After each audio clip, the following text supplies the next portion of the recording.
Hello and welcome to a new episode of I Can Do. I am Benjamin Lee. We are continuing on with this daily Bible reading. Today we are in Genesis chapter 3.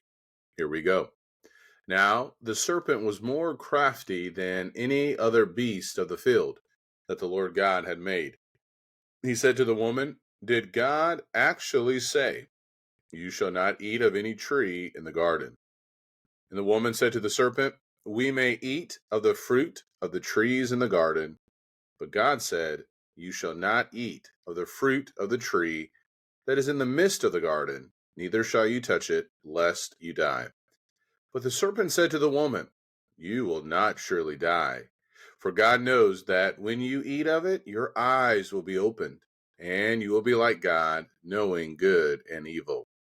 So the woman saw that the tree was good for food, and that it was a delight to the eyes, and that the tree was to be desired to make one wise.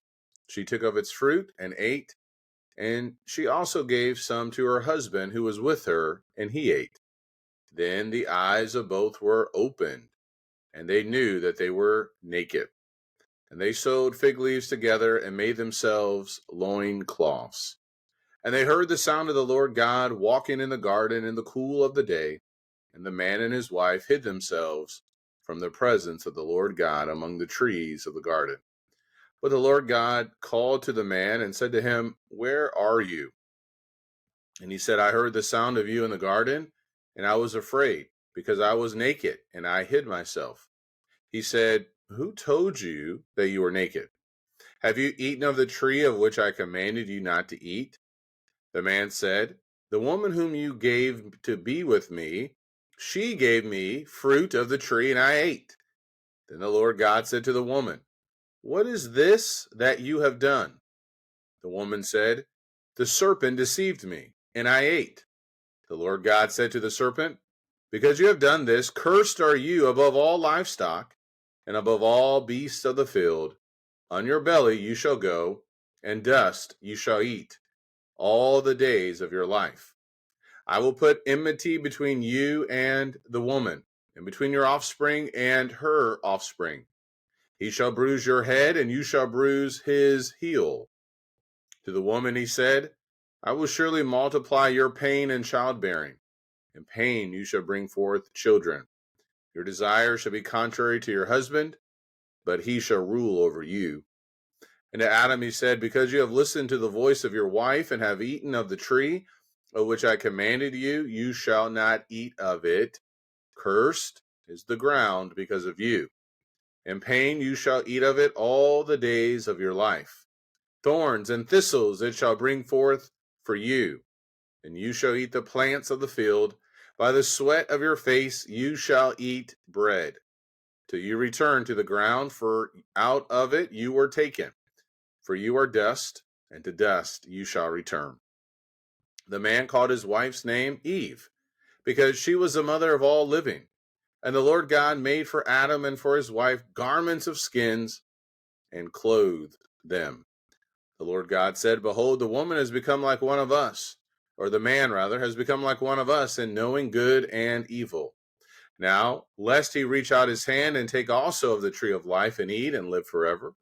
Therefore the Lord God sent him out from the Garden of Eden to work the ground from which he was taken.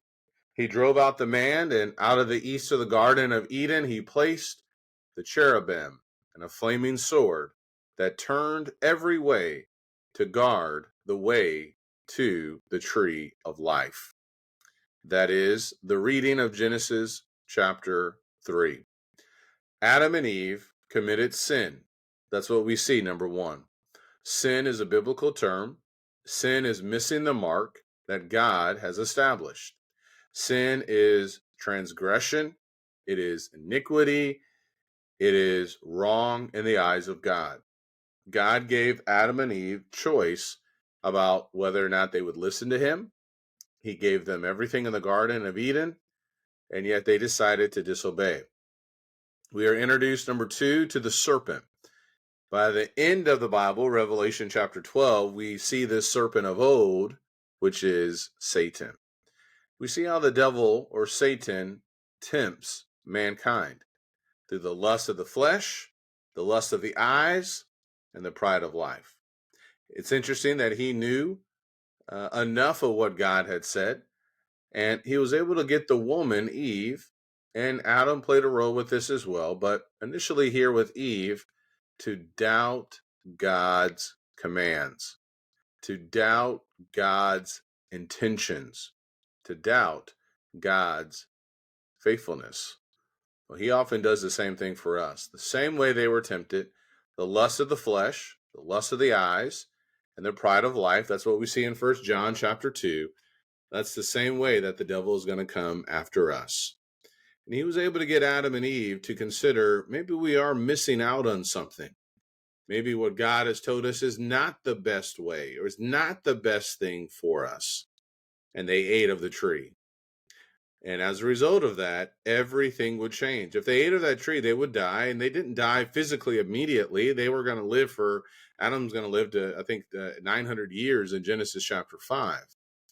But there was a change that took place both physically and also spiritually.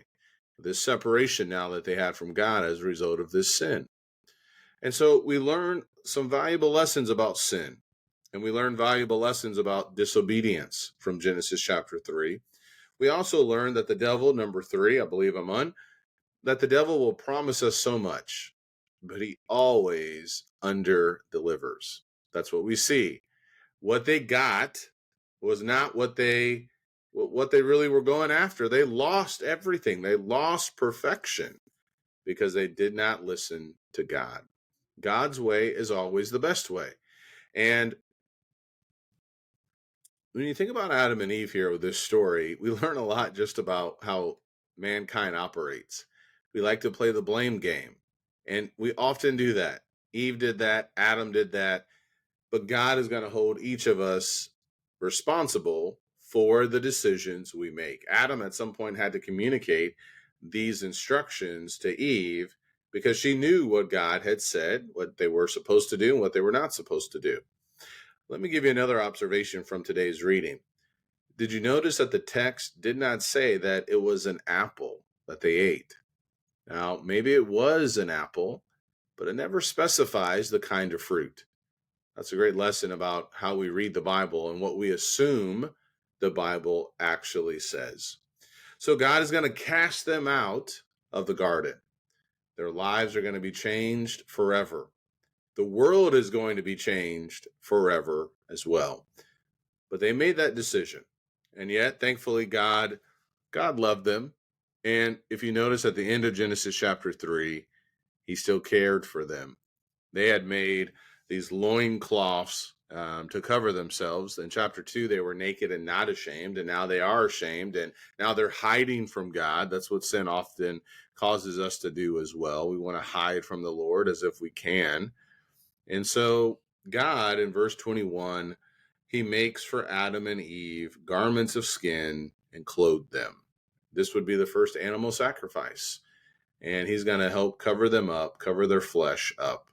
We still see the mercy and the grace of God and the love of God as well from Genesis chapter 3. Take care and God bless.